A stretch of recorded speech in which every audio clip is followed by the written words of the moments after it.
If you could find the video, Jimmy, the guy's full on wearing the wig. wig. Went on to say that you did not want your money going to immigrants who, quote, are kids and get priority, end quote. The sentence is one of 20 months imprisonment. This is the picture here on the ground in Liverpool. There are hundreds of people in the centre of the city.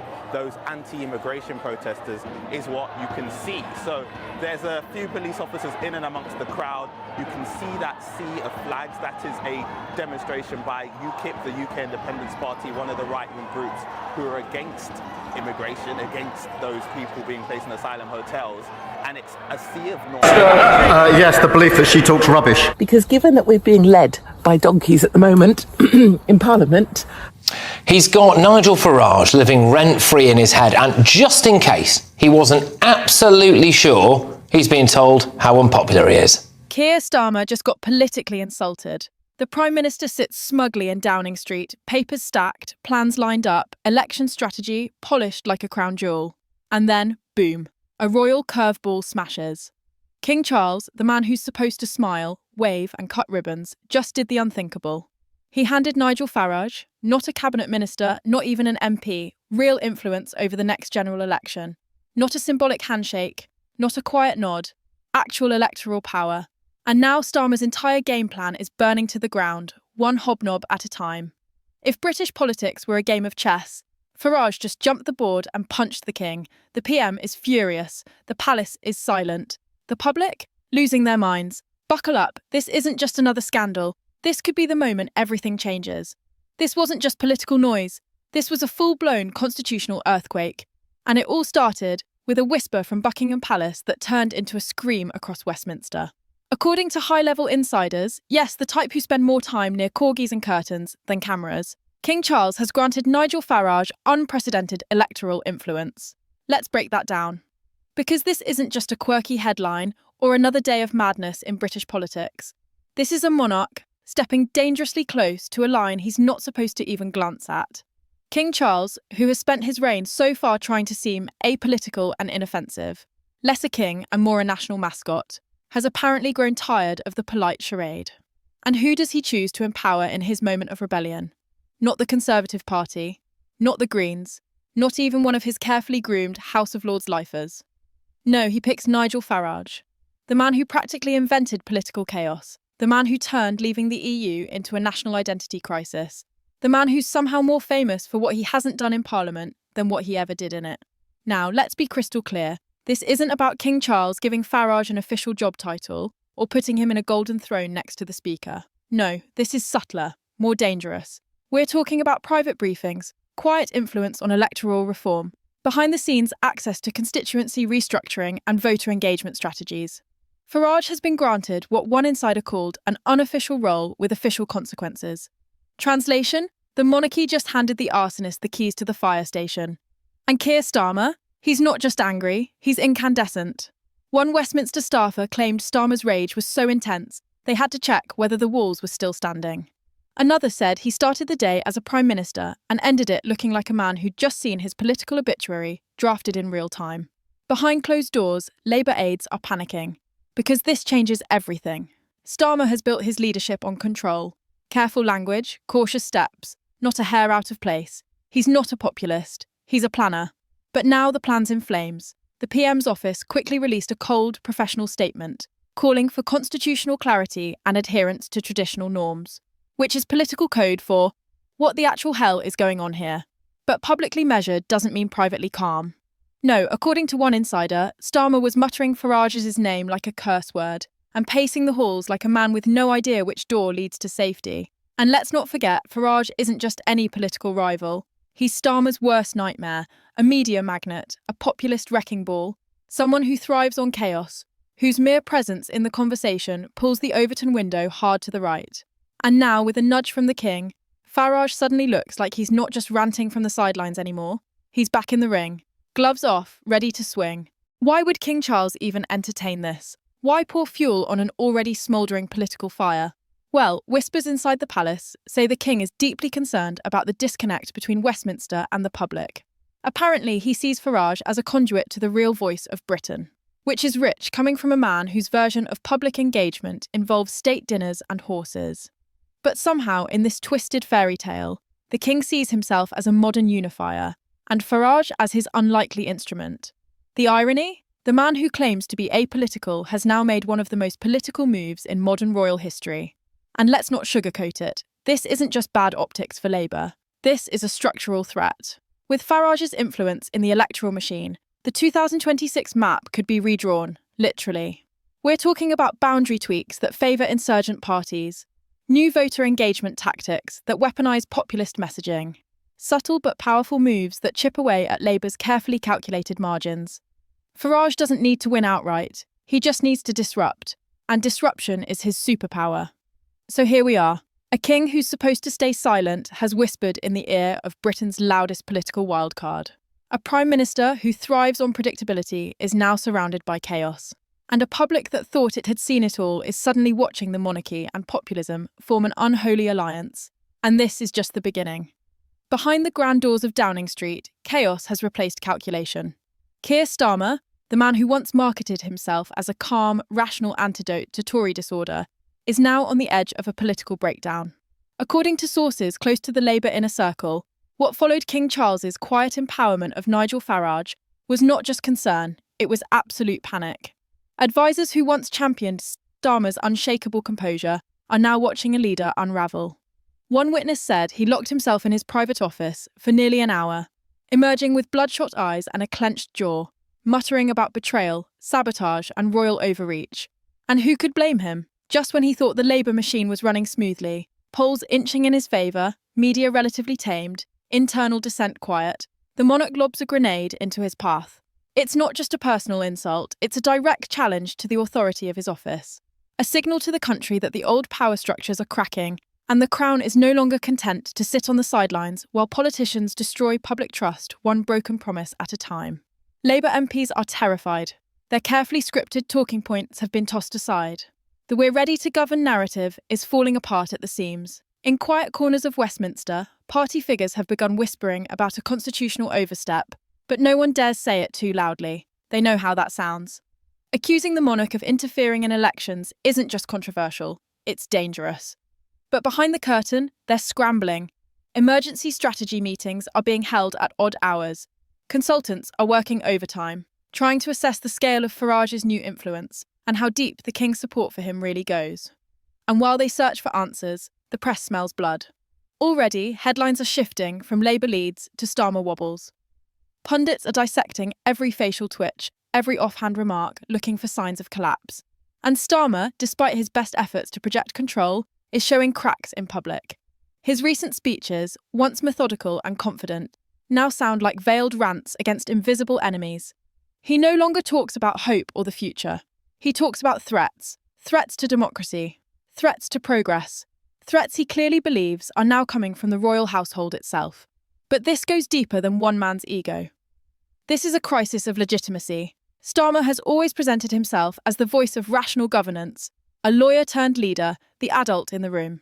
He built his leadership on respect for institutions, respect for the courts, respect for Parliament, respect, most importantly, for the Crown. And now that very Crown is playing kingmaker to his fiercest political rival. It's a betrayal that cuts through every layer of his political identity. Because if the monarchy can quietly tip the balance of electoral power toward a populist insurgent like Farage, what does that say about Britain's so-called neutral constitutional guardians? What does it say about the future of Labour? A party that's spent the last 2 years carefully crafting its image as the responsible, steady hand that would restore order. That image is now in tatters. Nigel Farage, for his part, is loving every second. He's always been a master of spectacle, and this moment is the crown jewel of his career. While Starmer seethes in private, Farage is parading his royal access like a badge of honour. In recent interviews, he's hinted at constructive conversations with Buckingham Palace, shared concerns about national unity and deep interest in preserving Britain's heritage. He's not naming names or detailing exact meetings, but he doesn't have to. The implication is enough. He's aligned himself with the crown in the eyes of the public, and in a nation still deeply reverent of royal tradition, that's a powerful signal. To many voters, it gives Farage a strange sort of legitimacy he never had before. He's no longer just a loud voice from the fringe. He's now seen, by some, as the chosen outsider, the man who speaks truth to power and, it turns out, has power listening. This shift is sending shockwaves through Labour's electoral map. Constituencies that once leaned red are showing signs of movement. Working-class voters in traditional Labour strongholds are starting to ask dangerous questions. If the king sees something in Farage, maybe we should too. What does it say about Labour if the monarch thinks they're out of touch? Even floating voters, those who were warming to Starmer's centrist platform, are now hesitating. The image of a prime minister rattled by royal interference, ducking press questions, visibly shaken, it doesn't scream stability, it screams weakness. And Farage, sensing blood in the water, is pushing the narrative hard. On social media, he mocks Labour's meltdown. In public rallies, he jokes that Starmer's biggest threat isn't the Conservatives, it's the crown itself. The message is clear. Farage is riding the royal wave, and Starmer is drowning in it. And then there's the constitutional question, the one everyone's afraid to ask out loud. Has the king overstepped? Is this still a symbolic monarchy, or are we witnessing the return of real royal influence? Starmer's legal background tells him one thing. This is dangerous territory. There are rules, conventions, boundaries. But politics isn't law, it's theatre. And right now, the audience is watching a drama unfold, where the king isn't just a background character. He's stepping into the spotlight. And Starmer, for all his qualifications, suddenly looks like a man who's lost control of the script. This isn't just a crisis for Labour, it's a reckoning for the entire British system. The winds of rebellion are no longer whispers in dark corners. They're roaring through Westminster like a storm.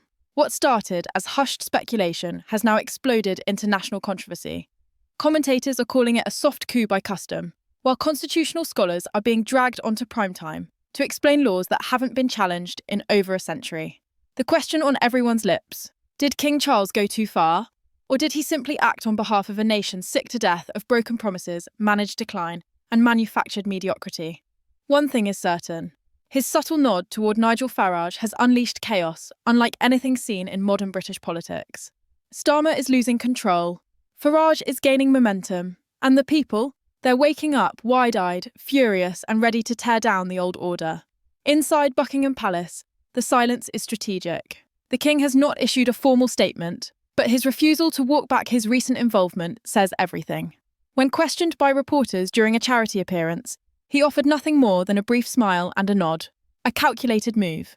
It's the kind of subtlety that only deepens the mystery. Why hasn't he denied it? Why hasn't he distanced himself from the allegations? Because he knows what he's doing. And more importantly, so does the country. This is no accident. King Charles, long seen as a cautious figure walking in his mother's long shadow, has finally stepped out.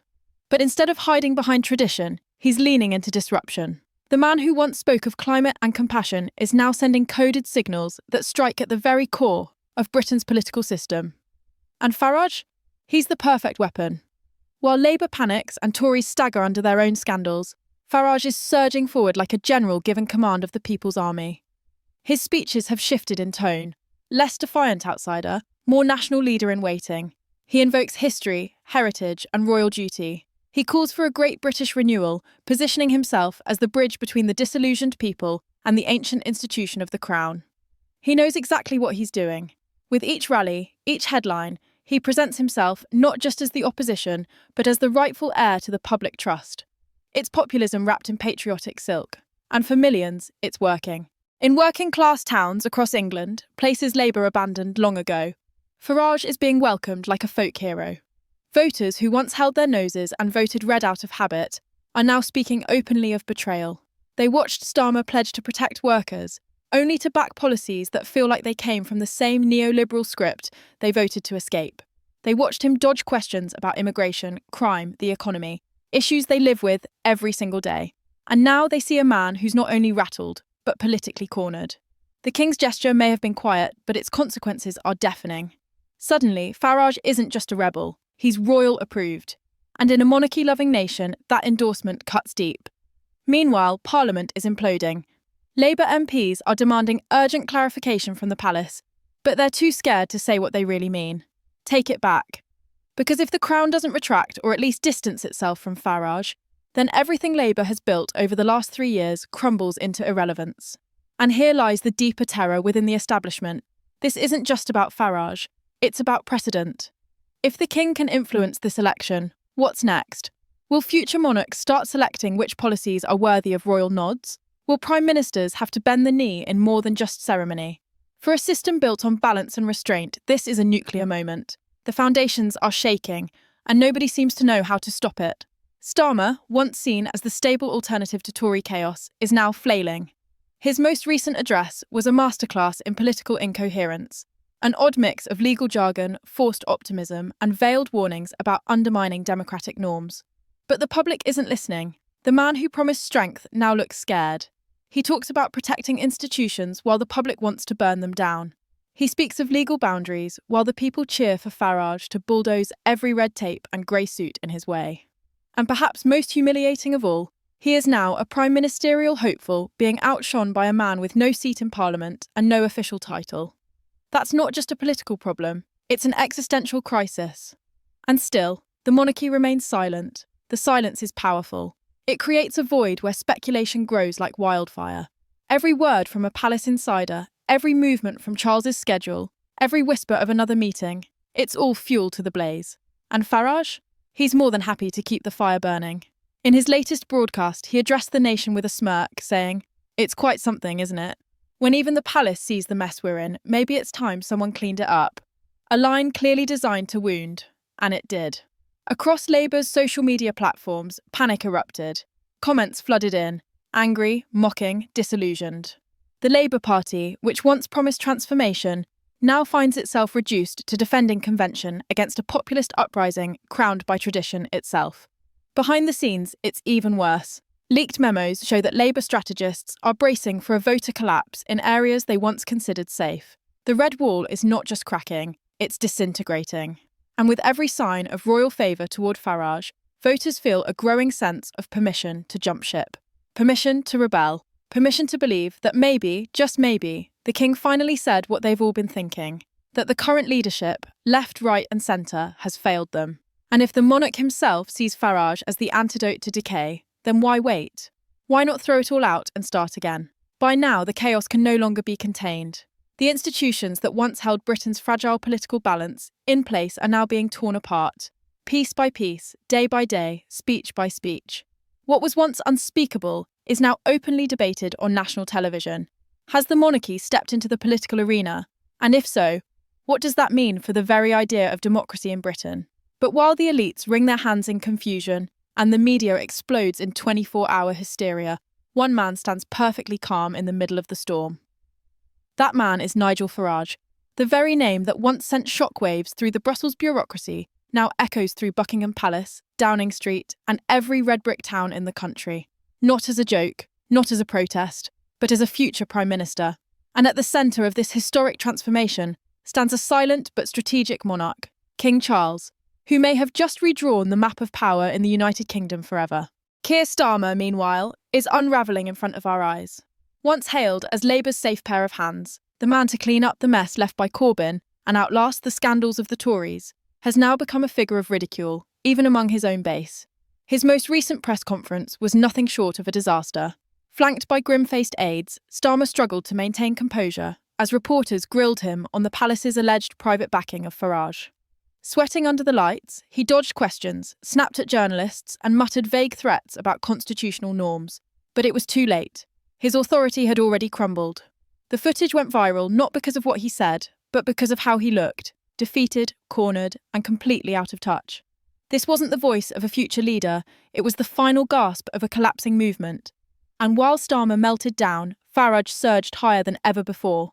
Crowds greeted him not with politeness, but with passion. Flags waved, fists pumped, and chants of "Nigel for Britain" rang through the streets. The message is clear, this is no longer just a protest vote. This is a revolution. In town after town, Farage's rallies feel more like victory marches. People speak of him not as a candidate, but as a liberator, a man who, in their eyes, has finally challenged the stitched-up agreement between Labour and Tory elites. And now, with what many are calling a royal wink of approval, Farage is being seen as something even more dangerous to the establishment. Legitimate. Back at the palace, sources continue to leak. The latest. Reports suggest that King Charles has been deeply concerned about Britain's direction and has privately expressed admiration for Farage's ability to connect with the people. The monarchy, traditionally a silent guardian of the constitution, now finds itself accused of political interference. Yet the public reaction is not outrage, it's intrigue. For decades, the royal family has been accused of being disconnected, ceremonial, and outdated. But now, for millions, Charles's move feels bold, decisive, and, most importantly, on their side. The man once mocked as the talking plant prince now appears as the people's unexpected ally. And Farage, ever the master of narrative, is more than happy to ride that wave. Starmer, on the other hand, is out of moves. Behind closed doors, Labour strategists are in full-blown crisis. Their internal polling reveals an unimaginable collapse in trust. Swing voters are abandoning the party in record numbers. Former Labour heartlands now look more like Farage strongholds. And the younger base, they feel betrayed, sold out by a leadership that promised change but delivered managed decline. There is panic in every corner of the Labour machine. The shadow cabinet is splintering, leaks are flooding out, donations are drying up. And worst of all, they're out of time. The next election is no longer months away. It's hurtling toward them like a political meteor. Meanwhile, Farage is already talking like a man in charge. In his latest speech, he declared, "This country belongs to the people, not the bureaucrats, not the lawyers, and certainly not the failed parties of the past." It was a shot across every bow, and with it came a promise. If the palace sees the need for a new era, then so do I. We will restore pride, rebuild trust, and return Britain to the people who built it. That line sent shockwaves. The implications were clear. The monarchy may not have officially endorsed him, but Farage is acting as if it already has, and the public is following. And here's where it all gets even more surreal. In a move that has left constitutional experts speechless, Farage's team has hinted at pushing for royal reform, not to limit the monarchy, but to empower it.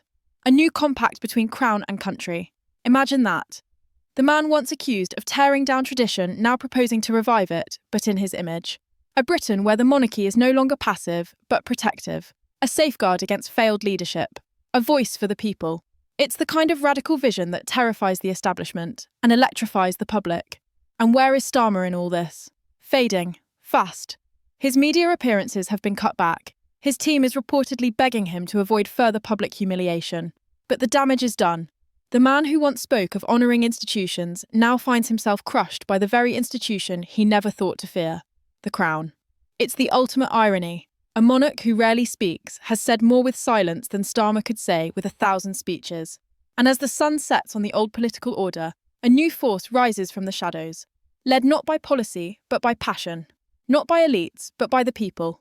And crowned, however unofficially, by the one man no one expected to make such a move, King Charles. The media continues to spiral. Headlines scream of royal interference, constitutional collapse, and electoral anarchy. But to the millions who've lost faith in the system, none of that matters. They don't care about protocols. They don't care about parliamentary handbooks or legal grey zones. They care about change, about truth, about having a voice. And now, for the first time in decades, they believe they've found it. Not in Labour, not in the Tories, but in Farage. And with a royal nod, even if just implied, that belief has become conviction. So now the question isn't if Farage will win. It's how big the landslide will be, and what comes next. Because if he does ride this wave into power, backed by the fury of the public and the shadow of the crown, then Britain will never be the same again. The rules will change, the alliances will crumble, and the era of carefully managed decline will be replaced by something raw, unfiltered, and deeply uncertain. Did King Charles just give Nigel Farage the keys to the kingdom? Or did he simply light the match on a fire that was already waiting to explode? Share your thought in the comment section and subscribe our channel for MPOR UK news. Thank you.